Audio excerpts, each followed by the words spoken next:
అరుణాచలంలో 12 నుంచి 14వ తేదీ మధ్యన ఈ నెల బుక్ లాంచ్ నిర్వహణ శతకం. అక్కడ కలుసుకుందాం, లేకపోతే ప్రీ ఆర్డర్ చేసుకోండి. నమస్కారం. నేను ఒక విషయం చెప్తా, ఇది వ్యక్తిగతంగా నీకు చెప్తూ సరదాగా చాలామందికి ఒక సూచనలాగా నేను పాటిస్తున్నది చెప్తా. ఇగో ఇంతకుముందే 7కి ఈ పెయింటింగ్ లేదు, 9కి ఈ పెయింటింగ్ వీడియోలో ఉంది. ఈ ప్రపంచంలో అందము ఒక్కొక్కరికి ఒక్కొక్కలాగుంది, డబ్బు ఒక్కొక్కరికి ఒక్కోలాగుంది. ఒకడు ప్యారిస్లో ఉన్నాడు, ఒకడు బక్కలింగాపల్లి ఉన్నాడు, ఒకడు స్లమ్లో ఉన్నాడు, ఒకడు ప్యాలెస్లో ఉన్నాడు. ఒకడికి ఎక్కువ తెలివి ఉంది, ఒకడికి అసలు తెలివి లేదు. ఒకడికి చాలా స్కిల్స్ ఉన్నాయి, విపరీతమైన డిస్క్రిమినేషన్ ఉంది.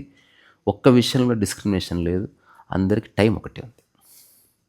అందుకని ఆ విషయంలో అట్లీస్ట్ ఎగ్జిస్టెన్షియల్గా నాకెంత సమయం ఉందో జిఆర్కి అంతే ఉంది, మోదీ గారికి అంతే ఉంది, అంబానీ గారికి అంతే ఉంది.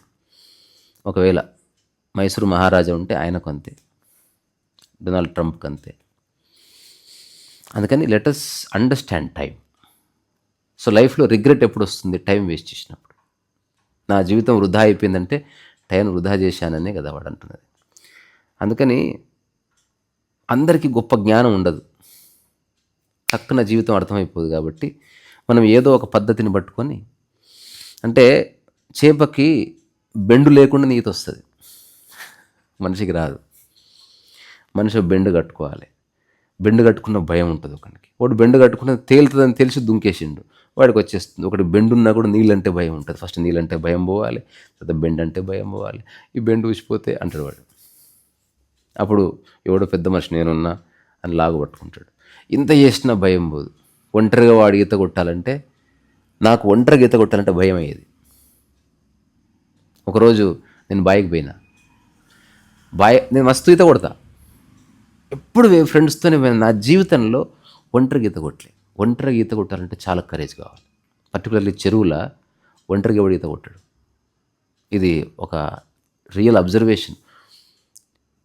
సమ్వేర్ ఫియర్ వస్తుంది. ఎందుకంటే నువ్వు ఆల్మోస్ట్ నీ యొక్క నేచురల్ క్యారెక్టరిస్టిక్కి అవేగా జరిగినావు. నీళ్లు మనది కాదు, చేపది, భూమి మనది. సో భూమికి దూరం అవుతున్న కొద్దీ నీకు స్వతహాగా భయం అవుతుంది. సరే, అది పక్కన పెడితే ఒక చిన్న జీవన సూత్రం ఏంటంటే, టైం ఎప్పుడు వేస్ట్ చేయాలి, గాసిప్స్ ఎప్పుడు చేయాలి, పనికిరాని విషయాలకి ఎప్పుడు టైం కేటాయించాలంటే చచ్చిపోయే 3 రోజుల ముందు.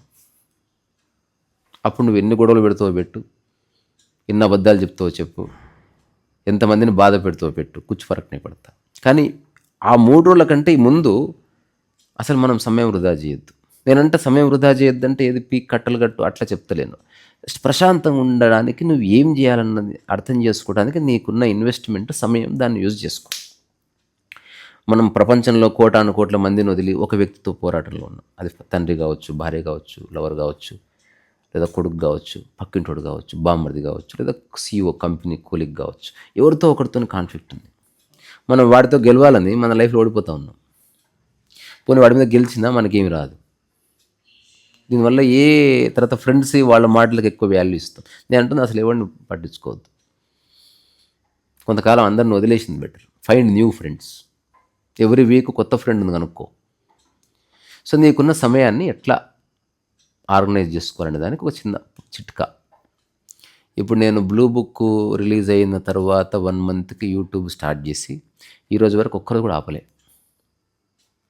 ఆపడానికి ఎన్నో సందర్భాలు వచ్చింది. మా మైత్రి వాళ్ళ ఫాదర్ పోయారు, మా ఇంట్లో మా బంధువులు, మా సత్యమన్న కొడుకు చనిపోయాడు,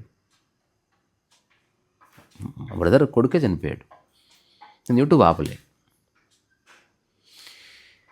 దానికి రీజన్ ఉంది. సో ప్రకృతి రూత్లెస్గా పనిచేస్తూ ఉంటుంది. ఇప్పుడు గవర్నమెంట్ మారిపోయింది, అయినా రేపు సూర్యుడు వస్తాడు. 1000 మంది చచ్చిపోయారు, అయినా రేపు సూర్యుడు వస్తాడు. అద్భుతమైన వర్షం పడి పంటలు వచ్చాయి, ప్రజలంతా ఆనందంగా ఉన్నారు, అయినా సూర్యుడు వస్తాడు. సో మన వర్క్ ఇట్లా ఉండాలి, ప్లెజెంట్గా. బ్రేక్ ఇచ్చినాం అనుకో, అది స్ట్రెస్ అని అవుతుంది, ఎగ్జైట్మెంట్కి దారితీస్తుంది. ఇప్పుడు నేను బ్రేక్ ఇయ్యను కదా, నాకు నీళ్లు తాగిన దానికంటే సులువు వీడియో చేయడం. ఎప్పుడన్నా వీడియో చేసేవాడు తయారై చేస్తాడు, మేకప్ వేసుకొని చేస్తాడు, ప్రిపేర్ అయ్యి చేస్తాడు. రోజు నాలాగా వీడియో చేసేవాడు అసలు నేను చాలాసార్లు పళ్ళు కూడా దోమను. నేను ఎట్లుందో అట్లా ప్రజెంట్ చేస్తున్నా. Let people decide. నాకు నా జీవితం పట్ల ఏ కాంప్లైంట్స్ లేవు, నా పట్ల నాకు గిల్ట్ లేదు, నేను ఎవరిని మోసం చేయట్లేదు, నేనేం చేస్తలేను, నా పని చేస్తున్నాను, పని ద్వారా గౌరవంగా వచ్చి డబ్బును తీసుకుంటున్నాను. సో ఎందుకు ఆపట్లేదు అనే దాని కన్సిస్టెన్సీ. సో కన్సిస్టెన్సీలోనే మన మైండ్. ఇప్పుడు ఒక జీవన రహస్యం వినేవాళ్ళకి తెలియదు. చాలామందికి ఆలోచించరు, పొద్దున్నే సంధ్యావందనం ఎందుకు, నిద్ర లేస్తానే స్నానం చేసి దేవుడికి దండం ఎందుకు పెట్టుకోవాలి, లేకపోతే సాయంత్రం పూట ఒక చిన్న భజన ఎందుకు చేయాలి, లేకపోతే శనివారం ఉపవాసం ఎందుకు చేయాలి. ప్రపంచవ్యాప్తంగా ఉన్నాయి. లేకపోతే మౌనంగా ఎందుకు ఉండాలి ఒకరోజు. దానికి కారణం ఉంది. ఆలోచిస్తే చాలా గొప్ప సైంటిఫిక్ రీజన్ ఉంది. అదేంటంటే, ఇదొక మనిషి, వాడు కాలంలో పోతున్నాడు, ఇట్లా ఒక లైన్ కాలంలో పోతున్నాడు. ఇట్లా పోతున్నప్పుడు వాడి మైండ్ హఠాత్తుగా రకరకాల ప్రలోభాకుల్లోని వెళ్ళిపోతూ ఉంటుంది. అది పిట్టబోయినట్టే. ఇప్పుడు దీన్ని మళ్ళీ ఎన్నికి తీసుకురావాలంటే, ఆరైతుందిరా భజనకు చేయాలి అని వాడిని మళ్ళీ ఆ ట్రాక్లకు తీసుకొచ్చి పెడుతుంది. ఇప్పుడు గంట సేపు ఇక్కడే ఉంటుంది. ఆ భజన ఇంపాక్ట్ వల్ల 2 hours ఉండి మళ్ళీ మెల్లగా అటుపక్క పోతుంది. అరే పడుకున్నాం చదువుకోవాలరా అని మళ్ళీ ఎన్నికి వస్తుంది. పొద్దున్న నిద్ర లేస్తానే ఛాయ్ తాగి డిస్కషన్లో పోతూ ఉండగా, అరే పోవాలరా బాబు, స్నానం చేసుకుని పూజ చేసుకోవాలి అని మళ్ళీ నీకు తీసుకొచ్చింది. సో ఆల్వేస్ నువ్వు నీ ట్రాక్లోకి నీ మనస్సుని ఎటెటో పోతున్న మనస్సుని తిరిగి నీ వైపుకు తీసుకోవడానికి. దీనికి ఒక చిన్న ఎగ్జాంపుల్ చెప్పాలంటే, ఓ గంప కింద ఎలకను పెట్టు, అది నీ మైండ్. గంప తీస్తే ఎలక పారిపోయి తోకలాగు మళ్ళీ అందులో పని లేకపోయినా మైండ్ ఎటు పోవద్దంటే అది రమణ మహర్షికి సాధ్యము. నన్ను నేను చెప్పుకోవద్దు, అది సాధ్యమైన తర్వాత నేను పని చేస్తున్నా. మరి గొప్పలు చెప్పుకున్నాను అందుకని నేను పక్కకు పెట్టేస్తున్నా. అది ఎప్పుడు సాధ్యమవుతుంది? నీకు డిజైర్ లేనప్పుడు. డిజైర్ అంటే తినడం డిజైర్ కాదు, నాకు కారు కావాలి, అది కావాలి, వ్యామోహాలు. నువ్వు వ్యక్తిగతంగా ఏం చేసుకుంటావు చేసుకో. నువ్వు బట్టలు దొరలు కుచ్చు ఫరక్నే పడతా. పనిలో పడడం అంటే ఇప్పుడు తనతో తను ఉండే స్థితిని కోల్పోతున్నట్లే. మరి అస్సలు కాదు. తనలో తను కోల్పోయేది తాగినప్పుడు. నువ్వు పెయింటింగ్ వేసినప్పుడు నీతో నువ్వు మెలకువలో ఉంటావు, తాగినప్పుడు నీతో నువ్వు ఉంటావు కానీ అన్కాన్షియస్గా ఉంటావు. అందుకని మనం సమయాన్ని 2 రకాలుగా కోల్పోతున్నాం. ఒకటి సమయాన్ని కాన్షియస్గా సమయంలో నిలబడ్డం ఉంది, అన్కాన్షియస్గా సమయంలో కొట్టుకుపోవడం ఉంది. సినిమా చూసినప్పుడు సమయంలో కొట్టుకుపోతున్నావు, తాగినప్పుడు కొట్టుకుపోతున్నావు, గాసిప్లో కొట్టుకుపోతున్నావు, గొడవల్లో కొట్టుకుపోతున్నావు, జూదంలో కొట్టుకుపోతున్నావు, టీవీ చూస్తే కొట్టుకుపోతున్నావు. చదివినప్పుడు నేను సమయంలో మేల్కుంటున్నావు, పెయింటింగ్ వేసినప్పుడు మేల్కుంటున్నావు. నువ్వు అన్కాన్షియస్గా కొట్టుకోవడం ఉంది, అన్కాన్షియస్గా పెయింటింగ్ వేయడం లేదు. నువ్వు నిద్రావస్థలో చదవలేవు, నిద్రావస్థలో ఓ సినిమా చూడొచ్చు. సో అందుకని సమయంలో కొట్టుకుపోవడం ఉంది, నిలబడడం ఉంది.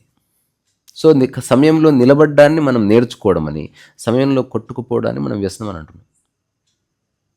అందుకని 2 ఒకటి కావు. నేను యూట్యూబ్ చేసినప్పుడు కొట్టుకపోతలేను, నేను ఏం మాట్లాడుతున్నా అసలు ఏటింగ్ కూడా చేయను. అంటే నా నుంచి వచ్చే ప్రతి మాట ఎరుక నుంచే బయటికి వస్తుంది. రెండోది, నేను ఏ అంశం చెప్పాలనుకుంటున్నానో అది ఒక్క క్షణం కూడా మర్చిపోను. నేను జోక్ చెప్పొచ్చు, ఇంతసేపు మనసు పక్కకు పోతే మళ్ళీ లాగి వెనక్కి వచ్చినట్టు I will come back to my subject. ఇంకా నేను అసలు మర్చిపోను, అలాగని స్ట్రెస్ఫుల్గా గుర్తుపెట్టుకోను. నా పని నాకు గుర్తుంది, అంతే, న్యాచురల్గా గుర్తుంది. ఇప్పుడు మన సమయాన్ని మనం ఎట్లా సద్వినియోగం చేసుకోవాలి? నీ రోజుని 5 భాగాలు చేసుకో. మాటికి తీసుకొచ్చి ఆ 5 భాగాల్లో నీ మనసును పడేస్తూ ఉండాలి. సో ప్రతిరోజు 2 గంటలు ఇంటి కోసం పని చేయి. నీ ఇష్టం, 5 ఎవరిష్టం వాళ్ళది. ఎగ్జాంపుల్ చెప్తున్నా. ప్రతిరోజు 2 గంటలు శరీరం కోసమే యోగా చేస్తావు, మంచి స్నానం చేసుకో, మంచి బట్టలు వేసుకో. ప్రతిరోజు 2 గంటలు అసలు ఏమీ చేయకు. ప్రతిరోజు 2 గంటలు అధ్యయనానికి, నేర్చుకోవడానికి. సో ప్రతిరోజు 2 గంటలు ఎంటర్టైన్మెంట్కి, అంటే సినిమా చూడు, ట్విట్టర్ చూడు, నీ ఇష్టం ఉన్నది చూడు, what ever it may be. So 5 భాగాలుగా విభజించబడ్డది. ఇక ఏది ఏమైనా దీన్ని అడ్రస్ చేయడం మర్చిపోద్దు. దాని అర్థం పొద్దున 2 గంటలు యోగా చేస్తాను, అదర్ 2 hours నేను చదువుకుంటాను, ఇది స్ట్రెస్ఫుల్ జాబ్. ఓవరాల్గా 2 గంటలు చదువు, ఓవరాల్గా 2 గంటలు ఫ్యామిలీతో ఉండు, ఓవరాల్గా 2 గంటలు శరీరంతో ఉండు, ఓవరాల్గా 2 గంటలు నేర్చుకో. ఓవరాల్గా 2 గంటలు ఏమీ చేయకు. ఇప్పుడు ఒక 1 అవర్ పని చేసిన ఒక 5 నిమిషాలు ఏం చేయలేదు. ఇది నా 2 గంటల్లో 5 నిమిషాలు ఓవరాల్గా. నేను 2 గంటలు ఏమి చేయొద్దంటే అదో స్ట్రెస్ అవుతుంది. అందుకని ఓవరాల్గా కాసేపు నేర్చుకుంటూ, కాసేపు కుటుంబానికి ఇచ్చి, కాసేపు శరీరం మీద దృష్టి పెట్టి, కాసేపు ఏమి చేయకుండా ఉండి, కాసేపు ఎంటర్టైన్ అవ్వు. మళ్ళీ ఎనిక్కిరా, మళ్ళీ కాసేపు నేర్చుకో. కాసేపు నాకు తెలిసిన ఒక ఆర్టిస్ట్ ఉండేవాడు. ఒక పెద్ద క్యాన్వాస్ పెట్టుకొని, ఒక చిన్న బ్రష్ పెట్టుకొని, ఇంత చిన్న బ్రష్ పెట్టుకు పెద్ద క్యాన్వాస్ వేసాడు. అట్లా మంచి అందరితో మాట్లాడుతూ కరెక్ట్గా 1 అవర్ అయిపోగానే బ్రష్ ఇట్లా కడిగి ఇట్లా పెట్టి అట్లా ఒక 1 అవర్ వాకింగ్ చేసేటాడు, ఎవరున్నా లేకపోయినా. మళ్ళీ 1 గంట సేపు పెయింటింగ్ చేస్తాడు. మళ్ళీ గంట అయిపోతే ఇట్లా పెట్టి ఒక బుక్ చదువుకుంటాడు. మళ్ళీ ఇట్లా మళ్ళీ 1 గంట సేపు పెయింటింగ్ చేసి, అరే తినాలిరా, మంచి ఫుడ్ తిందాంపా, మళ్ళీ తినేట్టు. మళ్ళీ 1 గంట సేపు పెయింటింగ్ చేసి మంచిగా సుత్తి 1 గంట సేపు ఫ్రెండ్స్తో ప్రతి లవ్ ఫుడ్ విషయం మాట్లాడేటాడు. మాట్లాడుతూ ఆ 1/2 అవర్ 40 మినిట్స్ అయిపోతుంటేనే వెళ్ళాలిరా, ఓకే రైట్ అని మళ్ళీ 1 గంట సేపు. సో చూస్తుంటేనే ఒక 2 రోజులు పెయింటింగ్ అయిపోయింది. అంటే మాటికి వస్తున్నాడు. చూడ్డానికి పెయింటింగ్ సెంటర్గా పెట్టాను కాబట్టి అట్లా అనిపిస్తుంది. నువ్వు ఆ పెయింటింగ్ దగ్గర అధ్యయనాన్ని పెట్టు, అక్కడ యూట్యూబ్ పెట్టు, ఎవ్రీ 3 అవర్స్కి ఒక వీడియో చేయి. ఆ 3 అవర్స్ అధ్యయనం చేయి. నీకు మానసిక పరిపక్వత ఉంటే నువ్వు చాలా బాగా విదిన్ 2-3 మంత్స్, నిజానికి ఒక 3 days చేయగలిగితే గ్రేట్. 3 days చేసినామంటే 21 days చేస్తావు, 21 చేసినామంటే 41 చేస్తావు, 41 చేసినామంటే 1 year దాటేస్తావు. క్విక్గా జరిగిపోతుంది. ఫస్ట్ 41 రోజులే డేస్ చాలా డిఫికల్ట్. మాటికి సమయం గుర్తొస్తూ ఉంటుంది. అందుకని డాడీ ఇట్లా అన్నాడు, వాళ్ళ మాటలు నాకు గుర్తొస్తూ ఉన్నాయి. ఎందుకంటే పని లేదు కాబట్టి. పని ప్రపంచం ఇచ్చినప్పుడు స్ట్రెస్ ఉంది. పని నువ్వే ఎంచుకో. నువ్వు ఎంచుకొని దాని మీద నిలబడు. సెల్ఫ్ డిసిప్లిన్ అంటే స్వీయ నిబద్ధత అవసరం, అందరికీ అవసరం. ఇప్పుడు నేను ఈ పెయింటింగ్ వేసిన ఎవ్వరు ఏమని అడగలే. చాలామందికి వస్తే వేసినాక ఏంది అని అడుగుతారు. వేసినాక ఏంది ఎందుకు గొడవ పెడతా? నేను మరణించినా అది భూమి మీద ఉండబోతుంది. ఇంకోటి, ఎవరైనా కొనుక్కున్నా అది ఎక్కడో చోటు ఉండబోతుంది. నా దగ్గర ఉండాలనే ఉంది. ఇప్పుడు నువ్వు అమెరికా పోయినా ఉన్నావుగా, ఏదో కొంత డబ్బు ట్రాన్సాక్ట్ అవుతుంది, దాంతో ఇంకొన్ని క్యాన్వాసులు కొనుక్కోవచ్చు. సో ఇది ఎప్పుడు మర్చిపోవద్దు. ఆల్వేస్ రిమెంబర్ మనకున్న సమయం చాలా అమూల్యమైంది. నా చుట్టూ ఉన్న సమాజంలో నేను ఈ విషయాన్ని నేను చాలా సీరియస్గా అబ్జర్వ్ చేసిన. Everybody is wasting their time beautifully. తర్వాత పశ్చాత్తాపడుతున్నారు, నేను అనవసరం గొడవ పడ్డాను, ఆ రోజుల్లో మాకు ఎవడు చెప్పేటోళ్ళు లేకుండే, ఒక ఆయన చెప్పిండు కానీ నాకే బుద్ధి లేకుండే, నా దగ్గర ఏం వస్తువులు లేకుండే, అట్లా అన్నీ ఉన్నాయి కానీ నాకెందుకు ఆ రోజుల్లో ఇంట్రెస్ట్ లేకుండే, ఇప్పుడు ఇట్లా ఇబ్బంది పడుతున్నా. ఎప్పుడు డ్రైవింగ్ నేర్చుకోవాలి, ఇబ్బందుల్లో నేర్చుకోవాలి, ఇప్పుడు ఎటు పోవాలన్నా తెలియదు. ఇబ్బందుల్లో నువ్వు టెక్నాలజీ అర్థం చేసుకోవాలి. ఇప్పుడు ఫోన్పే కావాలన్నా ఎవరిని అడుక్కోవాలి, స్కాన్ చేయాలన్నా అడుక్కోవాలి. బాబు అంటే ఒకటి దయాదాక్షిణ్యం మీద మాటి ఉండు తాత వస్తున్నా ఉండంటే సరే బాబు. చూడు ఎంత దారుణమైన లైఫ్. డిపెండెన్సీ నుంచి బయటపడాలి. ఆర్థికంగా, తర్వాత మానసికంగా, శారీరకంగా ఎవరి మీద ఆధారపడదు. ఇది నీకు ఓన్లీ లెర్నింగ్ మాత్రమే ఇస్తుంది. లెర్నింగ్ అన్నది ప్యూర్ టైం బేస్డ్ మేనేజ్మెంటే. ఈ భూమి మీద ఒక క్షణంలో నేర్చుకోవడం అంటూ ఎప్పుడు లేదు. ఆ లెర్నింగ్కి మనం ప్రాపంచిక విషయాలు జోడిస్తే ఉద్యోగమైంది, ప్రాపంచిక విషయాలు జోడించకపోతే నిష్కామకరమైంది. అది మనిషి యొక్క ఛాయిస్. కొన్నిసార్లు జోడించాలి, కొన్నిసార్లు జోడించకూడదు. అందుకని నిజానికి నేను ఎన్నోసార్లు చెప్పిన, నాకు తెలిసి ఇట్లా ఎవడు అనాలిసిస్ చేసి ఉండడు. ఈ భూమి మీద మనిషికున్న 3 సమస్యలు. ఏంటివి? 1, 2, 3. ఈ 3 తప్ప వేరే సమస్యలు లేవు.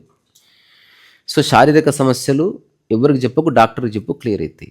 ఆర్థిక సమస్యలు తెచ్చుకోకు, ఎప్పుడు అప్పు చేయకు, అప్పు ఇవ్వకు, లిమిటెడ్గా బతుకు. 1 కోటి రూపాయలు ఉన్నా బీదవాడిగా బతుకు. లగ్జరీ డబ్బులో కారు లేదు, నీ మనసులో ఉందని తెలుసుకో. 3వది మానసిక సమస్యలు. మానసిక సమస్యలు సమస్యలే కావని తెలుసుకోవడానికి నువ్వు జన్మ తీసుకున్నావు. అంటే ప్రపంచంలో ఉన్నప్పుడు చుట్టూ చుట్టూ ఉన్న వ్యక్తులను బట్టి చుట్టూ ఎవ్వరు లేరు, విషయం ముందుకు అందరు నీ మనసులో ఉన్నారు. వాళ్ళు ఎవరు లేరు. ఉదాహరణకు ఒక వ్యక్తి అన్నాడు, పోయాడు. ఆ అన్న విషయాన్ని గుర్తుపెట్టుకున్నది ఎవరు? అట్లా. సో దానికి ఇంపార్టెన్స్ ఇచ్చింది నీవే. అంటే వర్క్కి ఎప్పుడు ఎంత ఇంపార్టెన్స్ ఇవ్వలే, ఒక పుస్తకం చదవడానికి అంత ఇంపార్టెన్స్ ఇవ్వలే. కానీ ఒక వ్యక్తికి వాడన్న మాటకి, అతని ఎక్స్ప్రెషన్కి ఇంపార్టెన్స్ ఇస్తున్నామంటే మనం అతనికి బానిసగా ఉన్నట్టే. అందుకని నేను పాటిస్తున్నది అసలు నా మనసులో ఎవరు లేరు. ఇప్పుడు నువ్వు ఉన్నావు, ఒక ప్రతిబింబంగా ఉన్నావు. నువ్వు పోగానే నీవెవరో, నువ్వు ఎట్నుంచి వచ్చావు, నువ్వేమైపోతావు, దేని మీద నాకు ధ్యాస లేదు. ఎందుకంటే నాకు వేరే పని ఉంది. నేను కొంచెం కూడా స్ట్రెస్ ఉండదు నాకు. శారీరకంగా అలసట ఉంటుంది, ఎవరికైనా ఉంటుంది, కానీ మానసికంగా అలసట లేదు. దానికి స్ట్రెస్ అని చెప్తున్నాం మనం. ఎందుకు లేదు? నా పైన అథారిటీ లేదు, నేను కాలానికంటే వేగంగా పరిగెత్తడం లేదు, నేను ఒకరితో పోల్చుకోవడం లేదు. నేను నా వేగంలో నిదానంగా పనిచేస్తున్నాను. ఒక పని తర్వాత ఒక పని, ఒక పని తర్వాత ఒక పని. మధ్య మధ్యన రెస్ట్ తీసుకుంటా, మధ్య మధ్యన వైరిని వాయిస్తా, మధ్యన చదువుతాను, మధ్యన వంట చేస్తాను, మధ్యన కూరగాయలు తెస్తాను, మధ్యన తిడతాను, తిట్టించుకుంటాను. ఇవన్నీ ఉన్నాయి. సో ఇది ఎవరు చెప్పరు.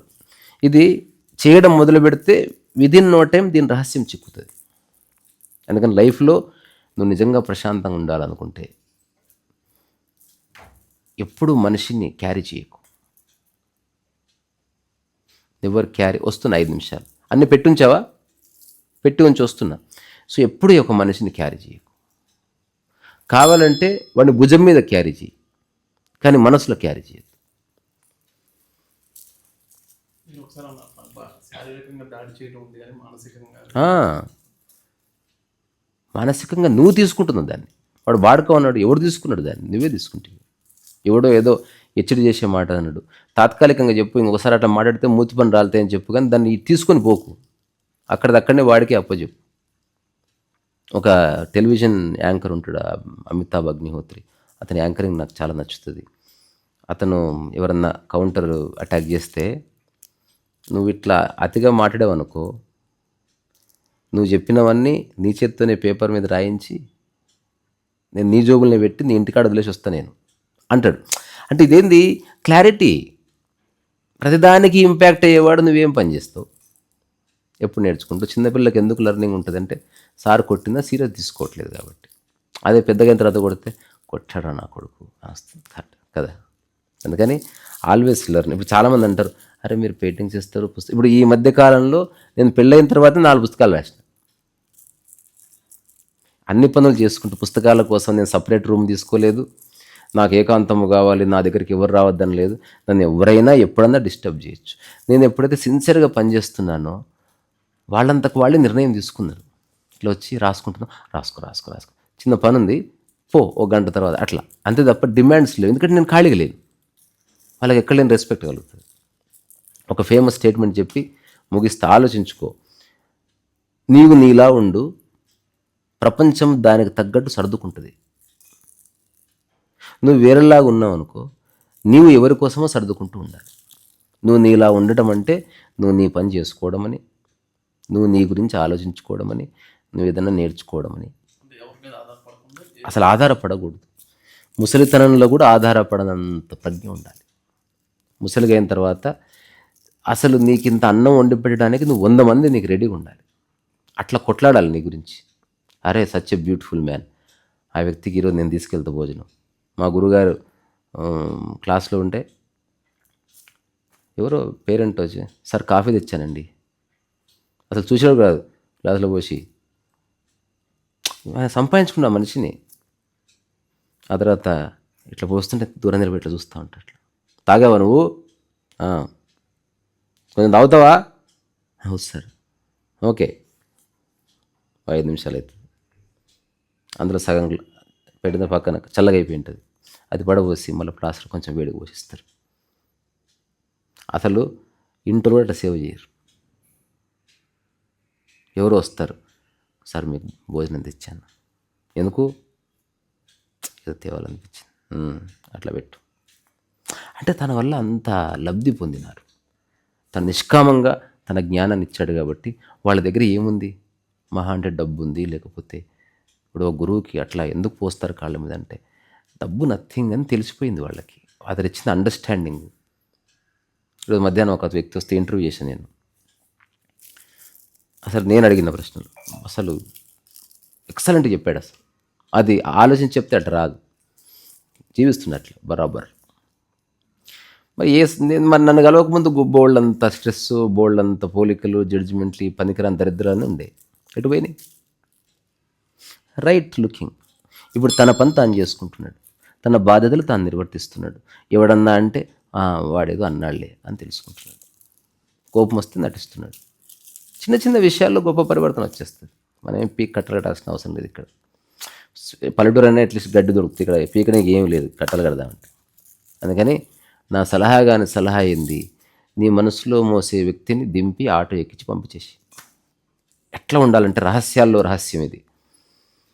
నీ పక్కనే నీ యొక్క తొడల మీద లేదా నీ భుజాల మీద ఓ వ్యక్తి కూర్చున్నా ఆ వ్యక్తి నీ మనసులో ఉండనంత వస్తున్నా నువ్వు తినేసి వస్తున్నా నేను అంత లిబరేషన్ అంటే అదే. నార్మల్ మనిషి తనతో తాను ఏకాంతంగా గడిపితే పని ఒక్కటే.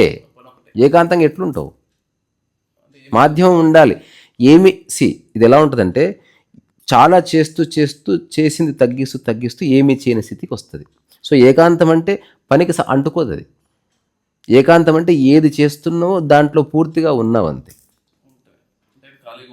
కాదు ధ్యాన స్థితి ఏకాంతం అనేది. ఖాళీగా ఎట్లుంటావు? నేను ఏమీ చేయట్లేదంటే ఖాళీగా ఉన్నాను కాదే. ప్రకృతిలో ఏమీ చేయకుండా ఉండడం. ఉదాహరణకు ఒక చెట్టుకి ఆ కొమ్మలు రావు వారం రోజులు, ఏ కొమ్మలు రానట్ట.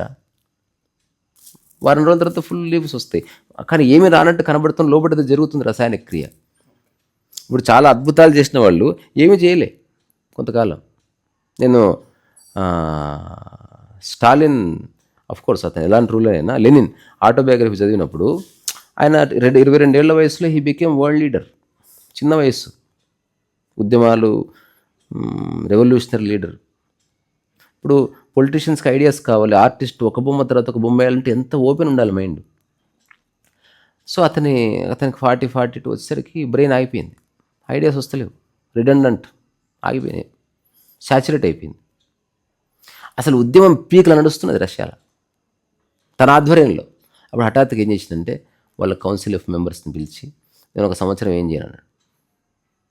అరే ఏం చేయకపోతే ఉద్యమం ఆగిపోతుంది, ఇప్పుడు చేస్తే ఉద్యమం సంకనాకపోతుంది. ఫస్ట్ అది ఎక్కడుందో అక్కడ అలాగే ఉంటట్టు మీరు వర్క్ చేయండి.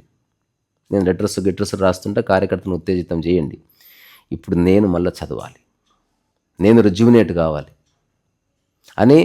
డబ్బు ఉంది కాబట్టి ఓ మంచి లేక్లో గెస్ట్ హౌస్ ఉండి పొద్దున్నే 4 o'clock లేచి ఇంత టీ తాగి 7 వరకు చదువుతాడు. 7 నుంచి 8 వరకు వాకింగ్, ఎవరో కలవడానికి వస్తారు, టీ అయిపోతుంది. అయ్యో యోగా చేసుకొని 11 వరకు చదివి ఇంత భోజనం చేసి ఓ 1 hour పడుకొని మన సాయంత్రం 4 వరకు చదువుకొని మన తర్వాత వాకింగ్ గట్రా చేసుకొని సాయంత్రం అవగానే వాళ్ళ కొలీగ్స్ వస్తే, కామ్రేడ్స్ వస్తే వాళ్ళతో పావుగంట, ½ hour, 2 hours మాట్లాడుకొని ఆ తర్వాత 8:39 మన నిద్రపోయాడు. అట్లా 1 year he red hundreds of books. అలా చదువుతుండగా రకరకాల వ్యక్తుల ఐడియాస్ అన్నీ తను చదవడం వల్ల హీ గాట్ న్యూ ఐడియాస్. ప్రపంచాన్ని మార్చడానికి చిన్న చిన్న ఐడియాసే ఉపయోగపడ్డాయి. ఇప్పుడు ఉప్పు సత్యాగ్రహం చిన్న ఐడియా. ఒక వ్యక్తి కోటీశ్వరుడు అవడానికి చాలా కష్టపడుతాడు. ఒకడు సరైన పెయింటింగ్ సరైన ఎగ్జిబిషన్లో సరైన వ్యక్తికి చూపిస్తాడు, దాన్ని అయిపోయింది. ఒకడు సెలబ్రిటీ అవ్వాలని సర్పంచ్ కాళ్ళు పట్టుకొని ఏదేదో అవ్వాలని ట్రై చేస్తాడు, వాడు ఎప్పటికీ ఫేమస్ కాలేడు. ఒకడు తన పని తాను చేసుకుంటుండగా ప్రధానమంత్రి తన గురించి మాట్లాడాడు, ప్రపంచంలో ఫేమస్ అయిపోయింది. సో అందుకని ఇది విరోధాభాష్యాల ప్రపంచం. రిడిక్యులస్లీ బ్యూటిఫుల్ ఎగ్జిస్టెన్స్ ఆర్ వరల్డ్ అంటారు అనమాట. అందుకని నేను పాటిస్తున్నది ఏంది, నీ పనిలో నీ ఉండు, నీ బాధ్యతలు మర్చిపోకు. నాన్న కోసం ఏదైనా చెయ్యి, నాన్న గురించి ఆలోచించకు. ఒక దుర్మార్గుడైనా సరే వదిలిపెట్టడం అంత భావ్యం కాదు కాబట్టి భోజనం పెట్టు, అవసరమైతే ఆటోకు డబ్బులు, వాట్ ఎవర్ ఇట్. నేను చెప్పేది ఎగ్జాంపుల్గా. కానీ ఆ వ్యక్తి గురించి థింక్ చేస్తూ కూర్చోవద్దు. సో ఆచరించకుండా ఎవడైతే ఆలోచిస్తూ ఉంటాడో మెల్లమెల్లగా ఆలోచన అన్నది పాయిజన్గా మారుతుంది. అక్కడి నుంచి కక్ష, తీవ్రత, ప్రతీకారము, పగ, వాడిని ఏదో చేయాలి అని అది మాటిమాటికి వస్తూ ఉంటుంది. దానికి ఇంకా యూటర్న్ తీసుకొని రాదు. ఆ టైంలో ఎవడన్నా అట్లాంటి ఆవేశంలో కలిస్తే మర్డర్ అయిపోతుంది. చేద్దాం బా అన్నాడు కదా. అందుకని ఆల్వేస్ లెర్న్. చాలామంది అంటారు మీరు ఒక పక్క వైలిన్ వాయిస్తారు, ఒక పక్క పుస్తకాలు రాస్తున్నారు, మీరు చిన్నప్పటి నుంచి నాకు ఏమీ రాదు. నేను సిటీకి వచ్చిన తర్వాత చాలా ఏళ్ళు ఏమీ రాదు. రీసెంట్గా 2015 నుంచి నేను ఇదంతా చేస్తున్నది. ఎందుకు? నేను ఒక్క క్షణంలో వేస్ట్ చేయను. వచ్చినా ఆ వసతి ఉండదు కదా. ఇప్పుడు నేను పెయింటింగ్ చేసుకుందాం నీకు అనిపించింది, కలర్ లేకపోతే. ఇప్పుడు ఇది చూస్తున్న ఈ సామ్రాజ్యం, ఈ చిన్న సామ్రాజ్యం సృష్టించడం వెనుక నాకు 15 ఏళ్ళు పట్టింది. ఇప్పుడు నేను కలర్లు వేస్ట్ చేస్తా, తీసి అవతల ఇసిరి కొడతా నేను స్వేచ్ఛలు. ఎప్పుడు పడితే అప్పుడు కచేరీ ఉంటుంది నాది.